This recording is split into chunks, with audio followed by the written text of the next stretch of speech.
బంగ్లాదేశ్లో అల్లర్ల వేళ మరో విద్యార్థి నాయకుడిపై కాల్పులు. భారత్ వ్యతిరేకి ఇంకిలాబ్ మోర్చా నేత ఉస్మాన్ హాదీ హత్యతో బంగ్లాదేశ్లో పరిస్థితులు ఆందోళనకరమైన ఘటన చోటు చేసుకున్న సంగతి తెలిసిందే. ఈ పరిణామాల వేళ మరో విద్యార్థి నాయకుడిపై హత్యాయత్నం జరగడం కలకలం రేపింది. Bangladesh national citizen party senior నేత మోతేలాబ్ సికిదర్పై గుర్తు తెలియని వ్యక్తులు కాల్పులు జరిపారు. సోమవారం ఉదయం కులానా పట్టణంలోని సికిదర్ నివాసం వద్దే ఈ ఘటన చోటు చేసుకుంది.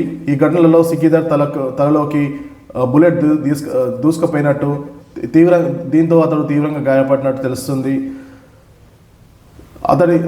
అతడి మద్దతుదారులు వెంటనే ఆసుపత్రికి తరలించారు. ప్రస్తుతం అతడి పరిస్థితి విషమంగా ఉన్నట్టు తెలుస్తుంది.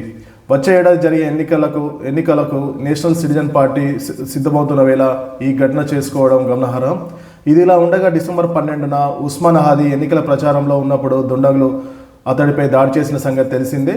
ఈ ఘటనలో తీవ్రంగా గాయపడిన హాదీ చికిత్స పొందుతూ గురువారం ప్రాణాలు కోల్పోయాడు. అతడి మరణంతో బంగ్లాదేశ్లో ఆగ్రా జ్వాలలు రేకెత్తాయి. హాదీ మద్దతుదారులు విద్యార్థులు పెద్ద ఎత్తున ఆందోళన చేపట్టారు. భారత్కు మరియు అవామీ లీగ్ పార్టీకి వ్యతిరేకంగా నినాదాలు చేశారు. పలు మీడియా కార్యాలయాలు అవామీ లీగ్ పార్టీ ఆఫీసులకు నిప్పెట్టారు. దీంతో ఉద్రిక్త పరిస్థితులు నెలకొన్నాయి.